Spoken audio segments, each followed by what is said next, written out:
View sports scouts के एक और बहुत ही खास एपिसोड में आपका फिर से स्वागत है। मैं हूं एज ऑलवेज आपका फैंटेसी होस्ट रक्षित। और इस वीडियो में हम फोकस करेंगे on Netherlands versus Ecuador in the FIFA World Cup. वैसे तो हर एपिसोड व्यू स्पोर्ट्स स्काउट्स का स्पेशल ही होता है बिकॉज वर्ल्ड कप है, बट आज का एक्स्ट्रा स्पेशल है because once again I have मेरे प्रिय मित्र अनंत त्यागी का साथ इस एपिसोड में। वेलकम अनंत।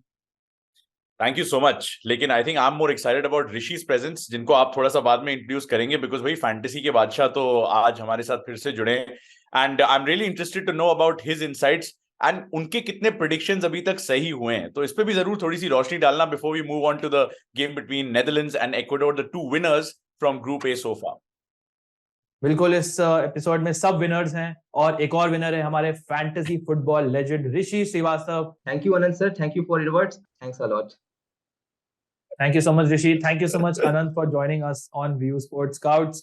नेदरलैंड्स और इक्वाडोर की बात करेंगे आज। ऑब्वियसली ये दोनों टीम्स हैं जिन्होंने एक विनिंग स्टार्ट किया था two group A and both are in a strong position to come out of this group. But Anant, पहले बात करते हैं हम नेदरलैंड्स की। Now they are a team जिन्होंने आई डोंट थिंक एक बहुत ही कन्विंसिंग परफॉर्मेंस था, बट जैसे आपने देखा कि जर्मनी हार गई, अर्जेंटीना हार गई, and Netherlands are a team जिनके लिए I think the most important thing was getting those 3 points in the bag. So आप उनका स्टार्ट को कैसे जज करेंगे जो उन्होंने किया था अगेंस्ट सेनेगल? यार हमने अपने जो पिछला नेदरलैंड्स का प्रीव्यू था उसमें बात कही थी कि नेदरलैंड्स के लिए ग्रुप टॉप करना बहुत ही ज्यादा जरूरी है, बिकॉज दूसरे ग्रुप में इंग्लैंड है, वेल्स है, ईरान, तो चलो नहीं काउंट करें तो बेहतर है। उसके साथ साथ इंग्लैंड, यूएसए, वेल्स हैं बेसिकली। तो if they finish top then they will face the second place team, which might be USA, might be Wales, क्योंकि इंग्लैंड तो काफी स्ट्रांग लग रहे हैं। तो that is their best case scenario. अगर वो सेकंड फिनिश करते हैं, they run the danger of playing against England in the pre quarter finals. I am sure they do not want to face them at such an early stage. Having said that, Netherlands के साथ कोई ऐसी समस्या नहीं है। It's just that I don't think they look very convincing in that first game. और ये मेरा पर्सनल व्यू है। मेरे हिसाब से कॉम्पैक्ट थे, डिसिप्लिन थे, बट सेनेगल ने कोई ऐसा चैलेंज उन्हें पोज नहीं किया कि it should have been that much hard work. मतलब ऐसा नहीं था कि कोई बेल्जियम कनाडा टाइप सिचुएशन थी जहां पे कनाडा ने बिल्कुल मतलब they took the game to Belgium. So for a goal to come that late, I was a bit disappointed. I know 2-0 की scoreline उनको थोड़ा सा flatter करती है, but I'm expecting a better game this time because obviously Senegal are African champions, so they would have been probably harder to play against. Should be more routine against Ecuador, especially if Ener Valencia doesn't start. बिल्कुल, आई think they were a bit lucky and score line did flatter them because I think Senegal ने defensively काफी अच्छा perform किया था, but वो एक killer pass दिया Frenkie de Jong ने and that opened up their entire back line. और अनंत, आपके चहीते एडवर्ड मेंडी का error I think was instrumental in that as well. Rishi, आपके पास आते हैं। बात करते हैं इक्वाडोर की। नाउ हमने कतर इक्वाडोर का साथ साथ प्रीव्यू किया था एंड हमने कतर को एक्चुअली डिसेंट चांस दिया था, but they were absolutely dismal in that match. And do you think कि Qatar were that bad or do you think Ecuador were actually that good? See, I think Qatar बहुत ज्यादा pressure में थे because ये उनका पहला world cup match था, तो वर्ल्ड कप सबसे बड़ा स्टेज होता है एंड मेरे अकॉर्डिंग कतर अपना फुल पोटेंशियल में नहीं खेले थे। I think they are a much better team और उन्हें और अच्छा करना चाहिए था पिछले मैच में, but they were very poor. वो लोग ढंग से पास भी नहीं कर पा रहे थे and Ecuador they totally dominated Qatar in that match, so they were poor, but I think they didn't play with their full potential. बिल्कुल, और इक्वाडोर आई थिंक नेदरलैंड्स के अगेंस्ट कैसे परफॉर्म करती है वो आई थिंक थोड़ा हमें better reflect करके बताएगा कि वो what are they actually made of. Very intrigued about this match. और इसी नोट पे आई थिंक हम शुरू करते हैं अपना best fantasy combination. As always we will start with the forwards. Anant Tyagi, your first forward pick. या आई मीन मैं ऑलरेडी कह चुका हूं एनर वेलेंसिया की खेलने पे डाउट है, लेकिन मैं अगर वो खेलते हैं तो मैं उनको डेफिनेटली अपनी पहली पिक्स में से एक बनाना चाहूंगा। could have had a hat trick, right? पहले ही हाफ में उनकी हैट ट्रिक हो सकती थी। That's the kind of start they had, and I completely agree with ऋषि की कतर उस ओकेजन से थोड़े से ओवरऑड लग रहे थे। और जब आप एनर वेलेंसिया जैसा खिलाड़ी अच्छे फॉर्म में आ जाए पहले ही हाफ में, तो फिर आप बैकफुट पे ही रहते हैं। And that's the kind of player he is. मतलब टर्किश लीग में सबसे ज्यादा गोल्स उनके नाम है, second in terms of assist in the league as well, third in terms of shots off target this season. तो उनका सीजन अच्छा रहा था coming into this World Cup. दिक्कत सिर्फ ये है कि वो अराउंड 75th मिनट जो उनको इंजरी हुई, जिसकी वजह से कोच टुक हिम ऑफ और उन्हें लगा कि रिस्क नहीं करना चाहिए even though he was on a hattrick. That is a possible concern, क्योंकि अगर स्टार्ट भी करते हैं क्या वो फुली फिट हैं या फिर सिर्फ इसलिए स्टार्ट करेंगे क्योंकि उनके पास इस लेवल पे खेलने का एक्सपीरियंस है। But now Ecuador's top goal scorer in world cup, so यार अगर वो 90% भी फिट है तो बंदे को खिला दो मेरे हिसाब से, बिकॉज एक आधी अपॉर्चुनिटी उन्हें दोगी तो वो 1.5 बना देंगे। बिल्कुल, आई थिंक एनर वेलेंसिया का जो फिटनेस है दैट विल बी मेरे हिसाब से instrumental in at least predicting the score line from a fantasy point of view, क्योंकि अगर एनर वेलेंसिया नहीं खेलते हैं तो आई थिंक नेदरलैंड्स की क्लीन शीट का काफी चांस हो सकता है। लेट्स सी व्हाट हैपेंस, उनका अभी 50-50 है, सो अगर वो लेट्स से नहीं खेलते हैं so maybe there are some other picks जिनके बारे में हम लेटर इन द वीडियो बात कर सकते हैं। ऋषि, आते हैं आपके पास now. Anand spoke about you can say the talisman for Ecuador, and I think you are gonna talk about the talisman for Netherlands. Yes, my pick is Memphis Depay. If he starts, Memphis का भी start करना थोड़ा सा 50-50 है, but अगर वो start करेगा तो मैं उसे अपनी टीम में पक्का पिक करूंगा, बिकॉज वो सबसे ज्यादा इफेक्टिव प्लेयर है नेदरलैंड्स का, और पिछले मैच में बिना मेम्फिस का नेदरलैंड्स बहुत ज्यादा स्ट्रगल करी थी। सो अगर मेम्फिस स्टार्ट करेगा तो he is gonna be my first forward pick in this match. बाकी वो सारा सेट पीस भी लेगा, देन पेनल्टी भी लेगा, so he is a must to have option for your team. और मेम्फिस डिपाय इनका टॉप स्कोरर था वर्ल्ड कप क्वालिफायर्स में, सो अगर स्टार्ट करता है तो ड्रॉप बिल्कुल भी नहीं करना है। बिल्कुल, टोटली अग्री ऋषि। उनका only concern is fitness, because goals की बात करें, असिस्ट की बात करें, सेट पीसेस आपने मेंशन किए, पेनल्टी ड्यूटीज की बात करें, चांस क्रिएशन की बात करें, कोई आसपास भी नहीं है मेम्फिस डिपाय के। So a fit and firing Memphis Depay तो डेफिनेटली मेन कैप्टन कंटेंडर बन जाते हैं, बट मेन कंसर्न वही है जो व्यूअर्स को आई थिंक थोड़ा सोचना पड़ेगा कि how fit is he. And I have my doubts कि वो 90 मिनट्स इस मैच में खेलेंगे, especially if let's say Netherlands are 2 goals up, but I think जो उनका एक्चुअली फिटनेस का जो लेवल्स हैं वो आई थिंक बैकरूम स्टाफ को ही पता होंगे। बट अगर मैं अपनी फॉरवर्ड पिक की बात करूं, आई विल गो फॉर गाकपो, कोडी गाकपो, who was the you can say the match winner in the last match. He was, I would not say it was a very good performance, but I think when it mattered the most, he delivered. Frankie de Jong का जैसे मैंने mention किया था, a glorious ball over the top, and Gakpo got ahead of Edouard Mendy, headed it into the goal. But Rishi, more interestingly, obviously आपने mention किया कि set pieces लेंगे, but Cody Gakpo was taking most of the set pieces in the last match. So I think he's someone जो maybe I think set piece duty share कर सकते हैं Memphis Depay के साथ, although I still feel कि Depay will be on most of them. So Gakpo is I think someone, yeah. Last match में I think डिपाय ने उतना set piece इसलिए लिया बिकॉज ये इंजरी से कम बैक कर रहा था, तो ऐसा हो सकता था वर्कलोड मैनेज करने के लिए गैकपो ले रहा हो, बट अगर डिपाय स्टार्ट करेगा तो I think he will be the first choice. Yeah definitely agree, but I wouldn't be surprise अगर गाकपो कुछ सेट पीसेस लेंगे। सो एनीवेज, ये एक बहुत ही मतलब he is having a great start to the season. हमने काफी हाइप करा था इनके बारे में पहले भी, he delivered on the big stage, he scored a goal, and I wouldn't be surprise to see him playing for a very big club at the start of next season. So ये हो गए हमारे 3 forwards for this match. Now we will move on to the midfield section. काफी intriguing picks हैं। Anant Tyagi, once again I will come to you, who is your first midfield pick for this match?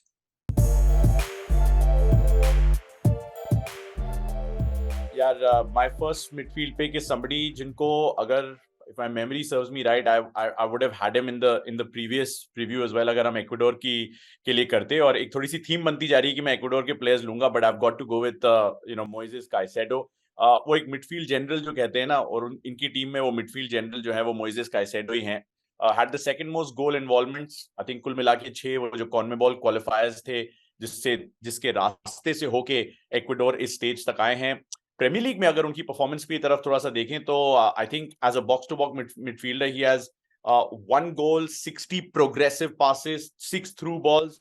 उसके साथ साथ अपने defence को shield करने की जो जिम्मेदारी है वो बखूबी निभाते हैं। 36 टैकल इस साल उन्होंने ब्राइटन के स्क्वाड में सबसे ज्यादा दिए हैं। And that just tells you right, एक तरफ हम थ्रू बॉल्स की बात कर रहे हैं, एक तरफ हम गोल इन्वॉल्वमेंट्स की बात कर रहे हैं, उसके साथ हम उनका टैकलिंग इंटरसेप्शन रेट देख रहे हैं। He also tends to commit a lot of fouls, but interestingly जो 28 फाउल उन्होंने प्रीमियर लीग में इस साल अभी तक इस सीजन कंसीड किए, उसमें से येलो कार्ड से उन्हें 3 बार दिखाए गए हैं, यानी कि जो बताता है कि थोड़े से टैक्टिकल फाउल्स वो करते हैं। He manages to break down the opposition attacks quite well. जरूरत आज उनकी बहुत पड़ने वाली है नेदरलैंड्स के खिलाफ, because I am sure you guys will touch upon some of the Dutch midfielders जो कि प्रॉब्लम्स पोज कर सकते हैं, but I am expecting Caicedo to be that midfield general जिसकी वजह से उनका नाम इस 21 years of age में इतना बड़ा हो चुका है ऑलरेडी साउथ अमेरिकन फुटबॉल में। बिल्कुल, अगर आप बात करें मिडफील्ड में, आई टोटली अग्री कि इक्वाडोर के Moises Caicedo has to be your number 1 midfield pick from this Ecuador team. Rishi, बात करेंगे हम आपके मिडफील्ड पिक की। Who have you gone for? I am going for Frenkie de Jong, because Frenkie de Jong currently world का one of the best midfielder है, और उसका 90 minutes खेलना पक्का है और वो इस मैच में अच्छा खासा पासेस कंप्लीट कर सकता है, देन टैकल इंटरसेप्शन कर सकता है और पिछला मैच में उसने एक बहुत ही शानदार असिस्ट दिया था। So I think Frenkie de Jong is a must to have option in your team और अगर आप लोग चाहो तो आप लोग इसे अपनी टीम का वाइस कैप्टन भी कर सकते हो बिकॉज़ ये विदाउट गोल असिस्ट बहुत ज़्यादा पॉइंट्स देने की क्षमता रखता है। So my pick is Frenkie de Jong. मतलब मैं अग्री ऑब्वियसली करूंगा because I am a huge fan of Frenkie de Jong और इनके बिना आई थिंक किसी भी नेदरलैंड्स टीम को बनाना मेरे ख्याल से काफी रिस्की प्रोपोजिशन हो सकता है। So he is definitely nailed on in my team and as you mentioned I think is a great vice captaincy option also, specially अगर हम एक लो स्कोरिंग मैच एक्सपेक्ट कर रहे हैं।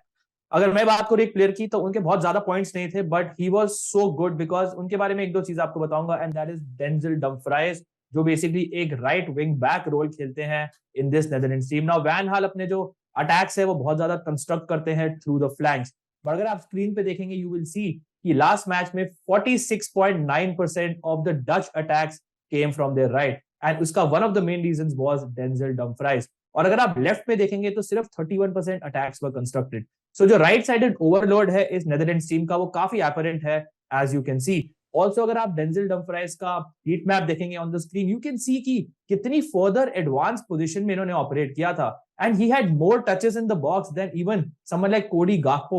So Denzel Dumfries का जो attacking potential है, imagine a wing back जो इस रोल में खेल रहा है इतनी एडवांस पोजीशन में getting so many touches in the box, he is something जो he is a player जो I think आपकी फैंटेसी कॉम्बिनेशन में मेरे हिसाब से nailed और होना चाहिए and I think a goal or assist is on the cards for this player. So मैं तो बहुत बड़ा फैन हूँ डमफ्राइज का और अगर आप थोड़े रिस्क टेकर हैं तो डेफिनेटली आप उन्हें मे बी वाइस कैप्टेंसी भी इस मैच में दे सकते हैं because I think is someone जो बहुत ज्यादा अटैकिंग जोन्स में ऑपरेट करते हैं for this Dutch team. So let us move on to the defence. अनंत्यागी once again I come to you first, कौन सा ऐसा डिफेंडर है जो आपको इंट्रीग करता है इन दिस मैच?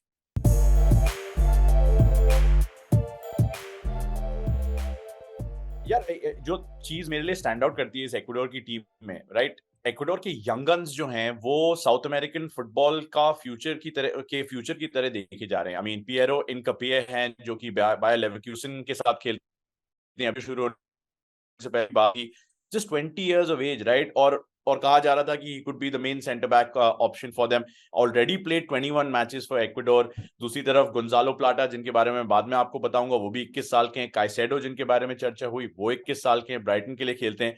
ब्राइटन से ही आती है मेरी पहली डिफेंसिव पिक जो कि है Pervis Estupinan. Again just 24 years of age. I mean that's not old, right? और 28 बार इक्वाडोर के लिए 28-29 बार इक्वाडोर के लिए खेल चुके हैं। गोल्स दागने की भी क्षमता है, even though he operates on that left channel as a left back primarily. लेकिन अगर आप उनका हीट मैप देखेंगे वो तो लेफ्ट चैनल पे जिस तरीके से वो ऑपरेट करते हैं, he has a tendency to bomb forward as well. I think उन्होंने कॉन्मेबॉल क्वालिफायर्स जो कि साउथ अमेरिकन क्वालिफायर्स थे उसमें 20 या 22 चांसेस क्रिएट की थी, एक आध असिस्ट भी था उनका। काफी प्रोग्रेसिव फुल बैक है और सेट पीसेस ले सकते हैं, right, he can take corners for Ecuador, so he can certainly from a fantasy stand point get you a lot of points. So Estupinan को आप कंसिडर कर सकते हैं। मैं देखना चाहूंगा and I am sure Rakshit will probably be able to tell me better कि वो जो राइट चैनल है नेदरलैंड्स का उससे कौन सा एक थ्रेड बन सकता है एस्टुपिनियान के लिए जो कि शायद डिसाइड कर सकता है कि वो कितने इफेक्टिव हैं। बिल्कुल वेरी वेल सेड। हमने डमफ्राइज की बात करी, सो जो बैलेंस होगा एस्टुपिनियान के फॉरवर्ड रन्स और उनकी डिफेंसिव ड्यूटीज को वो कैसे हैंडल करेंगे dealing with someone like Dumfries may be instrumental in deciding the outcome of this match. So वो जो Estupiñán Dumfries dynamic होगा in this match, वो that is a battle to watch out for मेरे ख्याल से, and that could be very very important and I'm certainly intrigued कि who will come out on top in that battle. ऋषि आपके पास आते हैं and I think you have two Dutch picks in defense. Number 1 pick है Daley Blind because Netherlands बहुत ज्यादा attack करती है फ्लैंक से और अगर आप लोग ब्लिंड का हिट मैप देखोगे पिछला मैच में तो वो बहुत ज्यादा फॉरवर्ड रन्स बना रहे थे। इनफैक्ट बॉक्स में भी उनका कुछ टचेस था। So there is I mean ऐसा पॉसिबिलिटी हो सकता है कि उनका असिस्ट आ जाए, गोल आ जाए बिकॉज वो बहुत ज्यादा अटैकिंग पोजीशंस पे ऑपरेट कर रहे थे पिछले मैच में एंड देन वो बहुत ज्यादा पासेस भी कंप्लीट करते हैं और टैकल इंटरसेप्शन भी उनका अच्छा है। So my pick is Daley Blind. And अगर मैं अपनी पिक की बात करूं I will go for Nathan Ake. Now I totally agree with the Blind part. I think जो एक चीज डमफ्राइज के पास नहीं है ब्लिंड के पास है is his crossing ability, great क्रॉसर of the ball and I think वो एक छोटा सा डिफरेंस है जो मुझे ब्लिंड को थोड़ा सा मुझे बेटर लगता है। Obviously there is clean sheet potential as well because Dumfries is listed as a midfielder but I will go for Nathan Ake because I think अगर स्पेशली इस मैच में एनर वेलेंसिया नहीं खेलते हैं नेथन आके को काफी ज्यादा आपको क्लीन शीट पॉइंट्स ऑब्वियसली मिल सकते हैं. Also, you expect Dutch to have more possession in this game, so he'll complete a lot of passes. And Nathan Ake has this knack of scoring goals from set pieces. Now, obviously, काफी लोग van Dyke को देखेंगे और बोलेंगे कि हाँ, maybe he can score a goal. But Nathan Ake को मैंने कई बार देखा है, वो मैन सिटी में he's a big threat in the box. And I think that is something जो थोड़ा सा I think लोग overlook करते हैं while picking him. So Nathan Ake from that standpoint is someone who I really like. Rishi, I think there is one Dutch pick जिसके बारे में आप बात करना चाहेंगे from the defense as well. So it's gonna be Virgil van Dijk. He is a must to have option. जितना भी set piece मिलेगा वर्जिल वैन डाइक उसको अटैक करेगा. हाई पॉसिबिलिटी है उसका हेडर गोल आ सकता है और वो लीडर है इस टीम का, सो उसे तो ड्रॉप करना ही नहीं है. सो मेरा लास्ट डिफेंसिव पिक होने वाला है वर्जिल वैन डाइक. बिल्कुल, ऑफ कोर्स. एंड अगर आप लीडर बोले डिफेंस के लिए तो Virgil van Dijk is the first name on the team sheet for van Gaal, and I think आपकी फैंटेसी टीम्स में भी वो होने चाहिए. एंड अगर आप आपके पास आते हैं हो तो आप लोग वर्जिल वैन डाइक को एक दो टीम्स में कैप्टन भी कर सकते हो, बिकॉज वो हेडर्स में बहुत अच्छे हैं और वो किसी भी दिन हेडर में स्कोर कर सकते हैं. बिल्कुल बिल्कुल, टोटली अग्री. अगर आप थोड़े रिस्क टेकर हैं, you can definitely do that. Anant, क्योंकि आपको इतना लगाव है इक्वेडोरियन प्लेयर से, सो आई थिंक जो चौथा इक्वेडोरियन प्लेयर है वो भी आप ही ले लीजिए.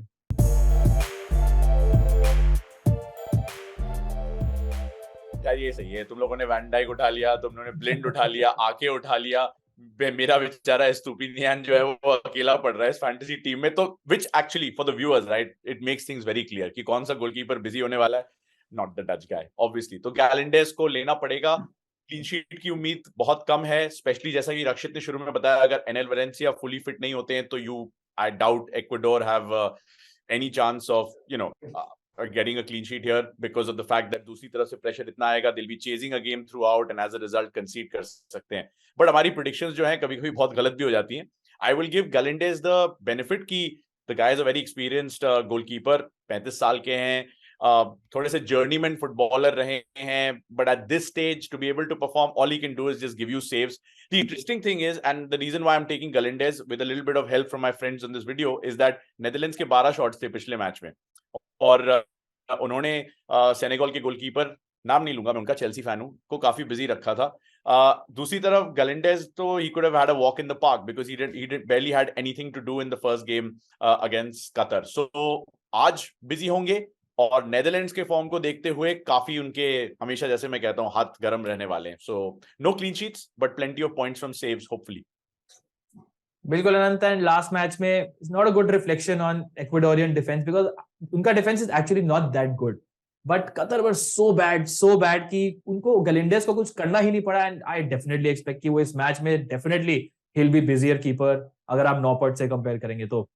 सो ये है हमारी फैंटेसी टीम. अब आते हैं हम high risk high reward section पे. फटाफट शुरू करते हैं. ऋषि आपके साथ.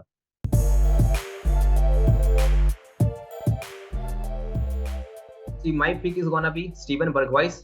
सब लोग इसे इग्नोर कर रहे हैं, but I think he can be a differential pick for this match. Ajax के लिए ये बहुत अच्छा फॉर्म में चल रहा है और पिछला मैच में थोड़ा सा ऑफ कलर था बिकॉज नेदरलैंड्स ने उतना अच्छा नहीं खेला था, बट इस मैच में मैं एक्सपेक्ट कर रहा हूँ बर्गवाइस कुछ कर सकता है. So he can be a good high risk high reward pick for this match. Anant आपके पास आते हैं. आपकी high risk high reward pick कौन है? High risk high reward will be winger Gonzalo Plata. अगर एनएल वेलेंसिया नहीं खेल, अगेन मैंने इक्वेडोरियन पिक दी क्या? चलो ठीक है, कोई बात नहीं, फिर से दे देते हैं. Gonzalo Plata is going to be my high risk high reward pick. Risk तो इसलिए ज्यादा है यार क्योंकि इक्वेडोर की जीतने की चांसेस कम है, but you never know, opportunities on the counter, perhaps one good ball floated in, maybe a shot on target, maybe a lapse in concentration Netherlands के डिफेंस में, स्पेशली अगर एनर वेलेंसिया नहीं खेलते हैं. कभी कभी आपका जब पिविटल फिगर टीम में नहीं होता है तो थोड़े से यंगस्टर्स कभी कभी जिम्मेदारी उठा सकते हैं और फेयरलेसली खेलते हैं because nothing to lose. So from that standpoint may be Gonzalo Plata को आप कंसिडर कर सकते हैं एनर वेलेंसिया की जगह अगर आपको लगता है कि वो इस टीम में अवेलेबल नहीं होने वाले. Right Anant. एंड आपने इतने इक्वेडोरियन प्लेयर्स की बात करी है, थोड़ा बुरा लगा मुझे आपके लिए, इसलिए I will also go for an Ecuadorian player in my high risk high reward and that is Angelo Preciado. Now I really feel कि आप इनको अपनी टीम में इंक्लूड कर सकते हैं, स्पेशली अगर इस मैच में एनर वेलेंसिया नहीं खेलते हैं एंड यू डोंट नो कि चौथा आपको इक्वेडोरियन पिक कौन देना है. You can go for him. He had an outstanding match. अगर आप देखेंगे, 1 असिस्ट दिया, चांसेस क्रिएट किए, 5 टैकल अटेम्प्ट किए, 3 जीते, 2 इंटरसेप्शंस भी थे.